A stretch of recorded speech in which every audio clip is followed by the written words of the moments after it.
André, a gente nos últimos 5 anos, mais ou menos, né, tem conversado muito mais sobre a mulher no audiovisual, desde a representação das mulheres até as mulheres por trás das câmeras, até assédio, né, vários aspectos diferentes.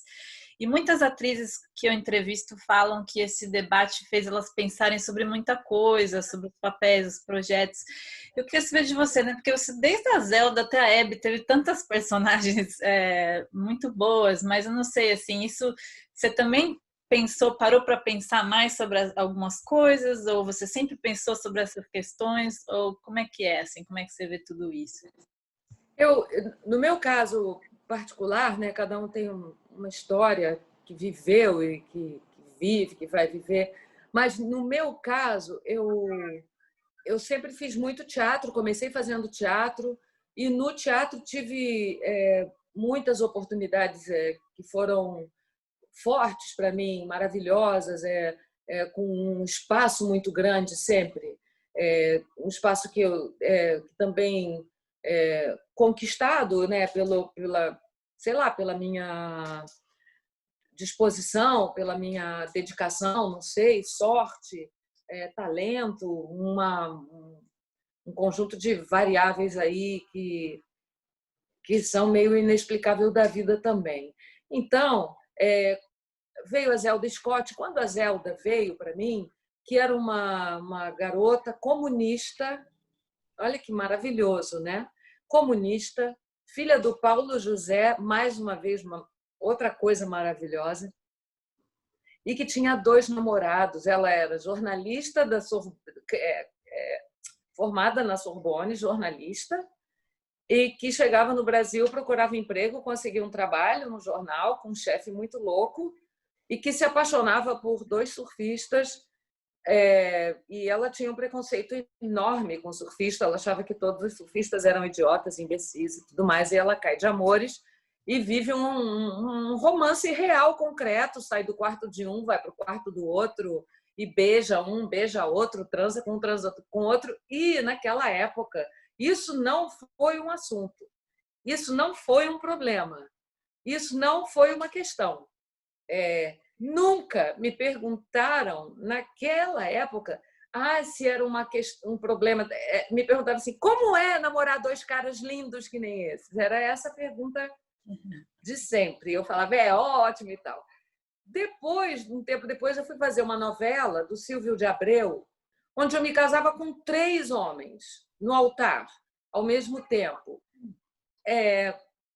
Então, e também foi maravilhoso, maravilhoso.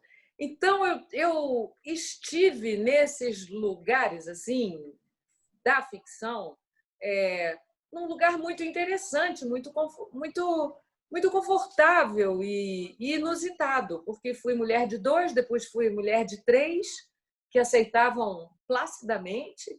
E então, essa questão exatamente não era assim para mim. Eu nunca me senti uma atriz ou uma mulher colocada numa situação de desvantagem nesse sentido.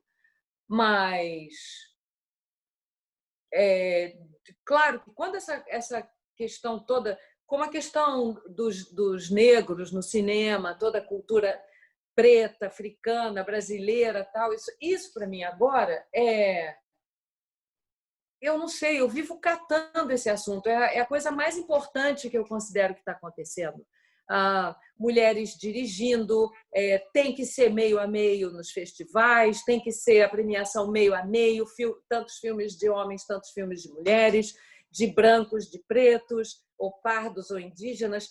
Isso é tão interessante, isso é um momento que a gente está vivendo, que a gente está no meio de uma revolução de comportamento, né?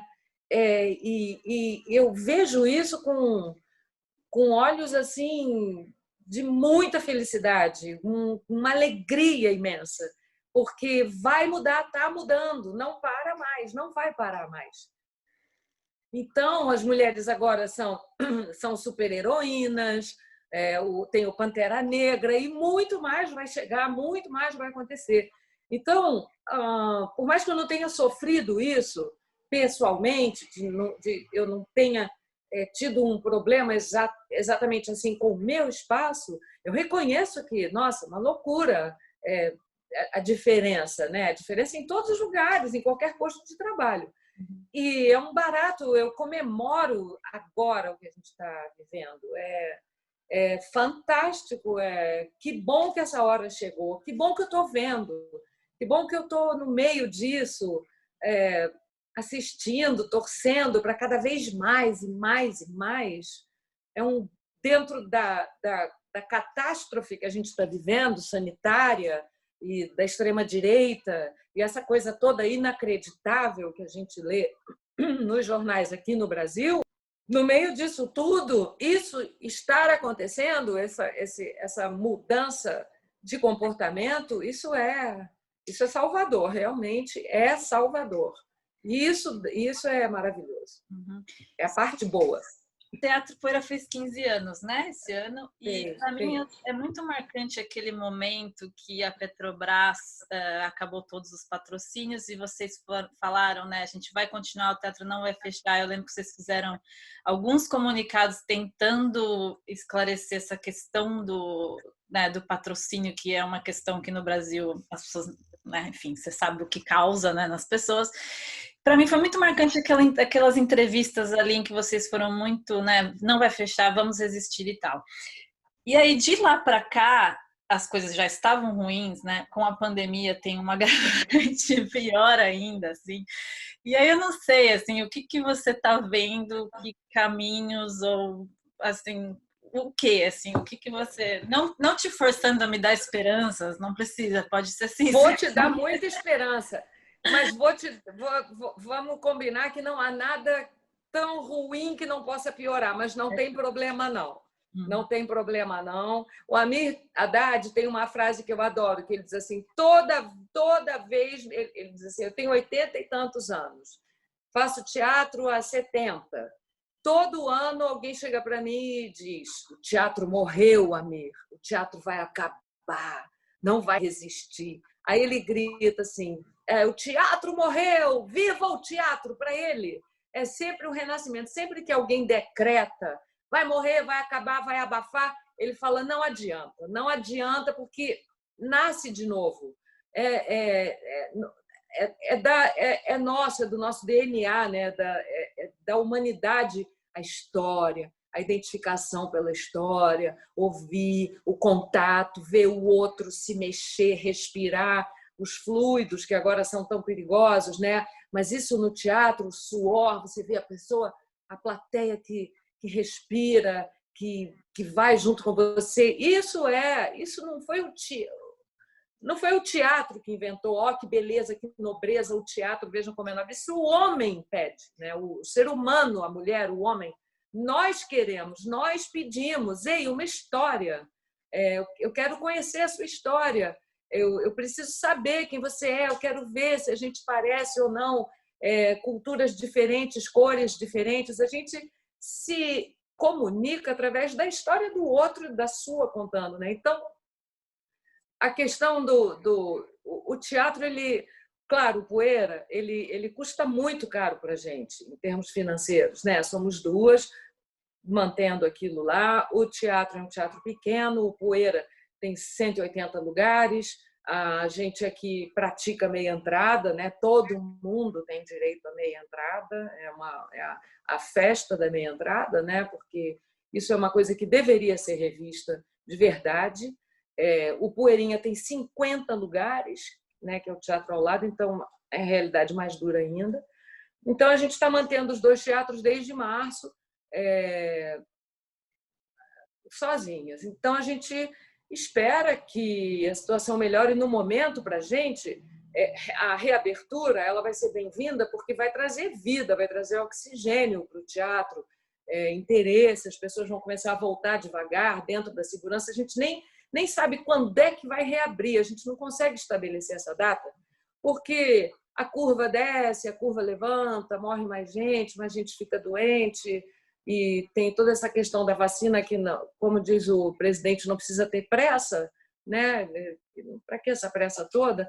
Então, a gente está aguardando. E como o teatro é um teatro fechado, não tem espaço ao ar livre, a gente fica muito esperando para ver o comportamento dos teatros maiores, que podem receber um pouco mais de gente, porque a nossa receita vai ser tão pequena, que fica difícil para as produções irem para lá também, para terem uma receita de 40 pessoas a meia entrada.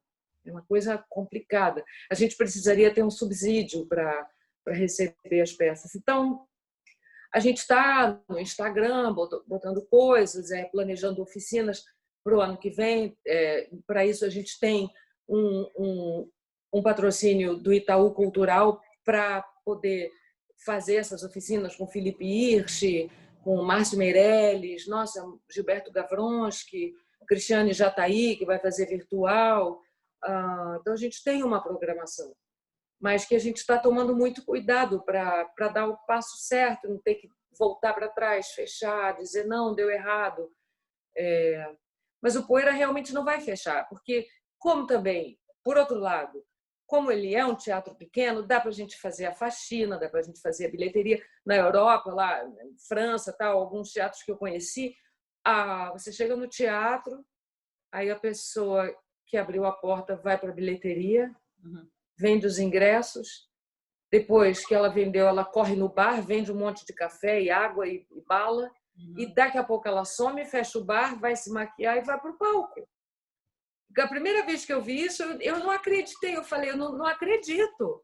Que coisa espetacular, que maravilha.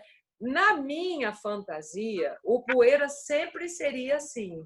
Mas eu tomei um chá de realidade e vi que também, na nossa realidade aqui, não. A gente tem bilheteiro, a gente tem essas funções existindo, né? E também... Então, a gente se adequou a isso, mas até dessa maneira é possível existir. Então, esse teatro não vai fechar mesmo. O filme está na mostra e a mostra está fazendo uma homenagem esse ano aos funcionários da Cinemateca, né? Que é uma coisa, né, que acho que está o maior símbolo, talvez, do abandono que é feito com o cinema brasileiro. Queria que você falasse qual que você acha que é a importância de um lugar como a Cinemateca, ou seja, que preserva o cinema nacional e a memória do cinema nacional. Nossa, eu acho que é o coração, o cérebro, o coração, as vísceras da nossa história cinematográfica, né? A nossa memória, os filmes que estão ali, um material tão delicado, sendo tratado por pessoas, por trogloditas, que não têm o menor apreço, né? Essas pessoas querendo sufocar a Cinemateca, não dando a possibilidade da existência da Cinemateca, negando os recursos para que ela continue cuidando com seus funcionários, seus técnicos. A nossa história, né? A história de cada um, a vida é história.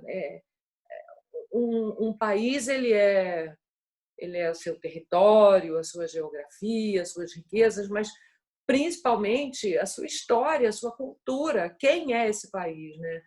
Quando você vai conhecer um lugar, você não quer, quanto tem aqui disso, ou qual é a riqueza. Tudo bem, mas você quer saber qual é a cultura, o que eles fazem aqui, o que eles dançam aqui, o que eles assistem aqui, né? Como é que eles vão para a rua de manhã ou de noite, como é o teatro deles. É isso que a gente quer saber. Então, é terrível essa asfixia, essa morte por asfixia que a cultura está sofrendo no Brasil. Embora a gente vai resistir, vai mesmo, é muito difícil, é muito doloroso ver todos os profissionais de cultura serem criminalizados, tratados com desdém, com desprezo, como se fossem pessoas desonestas. Mas isso vai virar, porque essas coisas passam. Estou muito esperançosa hoje por causa do Chile, por causa da Bolívia, porque eu estou rezando para o Biden ser eleito nos Estados Unidos. Meu Deus, sinto um cheiro de oxigênio. Então, hoje eu estou um pouco... E acho que alguma coisa vai dar certo. Que bom. E, Andréa, para terminar, eu queria saber que conselho você daria para as mulheres que querem trabalhar no cinema? Olha, eu não sei exatamente que conselho daria, mas muitos dos filmes que eu fiz, eu vi mulheres em cargos assim de absoluta confiança, de em postos de mais alta importância, seja na equipe do som, na câmera, fazendo força, carregando equipamento, produzindo, na maioria dos casos são mulheres que produzem, né? E eu acho que nós mulheres temos que contar as histórias da gente e ocupar os espaços todos, ter o controle do que nos interessa e também trazer uma nova forma de coexistência, né? Assim, uma maneira respeitosa, porém camarada, uma maneira onde os limites são respeitados, né? Onde a gente se sinta à vontade para fazer o que quiser, usar o que quiser, dizer o que quiser, contar a história que a gente quiser, e que um dia, talvez esse dia chegue, a gente não tenha mais que pensar: esse filme é um filme que foi feito por mulheres e tal, e pensar nisso como que bom, ainda bem. Talvez chegue o dia em que seja tudo misturado mesmo, de maneira suave, e entre pretos e brancos também. Nossa, eu acho que hoje eu estou muito cheia de esperança, um pouco piegas, mas talvez eu me arrependa amargamente disso daqui a meia hora, quando eu for ver o Jornal Nacional. Mas eu espero que esse dia chegue, que a gente não tenha mais que ficar nessa. Mas, por enquanto, não. A gente tem que bater firme, se impor, sim, dizer não, aqui não, não, um minuto. E nem a Kamala, né, Harris, eu adorei aquilo, eu estou falando. Quantas mulheres são interrompidas? É uma coisa impressionante. É impressionante. Que você tem que... E é assim que a gente tem que ir mesmo. É assim. Então, meu conselho é: não desistam nunca, sejam muito mulheres, do jeito que cada uma achar e curtir ser, e sejam felizes e sejam fortes. Mulheres são muito fortes. Poxa, essa Jacinda aí na Nova Zelândia, eu sou apaixonada por essa Jacinda. Jacinda, vem, minha filha, para o Brasil, pelo amor de Deus. Entendeu? Uma pessoa concreta, né? Concreta, gente, que vai e fala, vai na posse dando de mamar para o filho. Tem empatia, né? Tem empatia. Tem empatia, se incomoda com o outro, sofre pelo outro, fala com as crianças na televisão, na internet, sei lá o quê.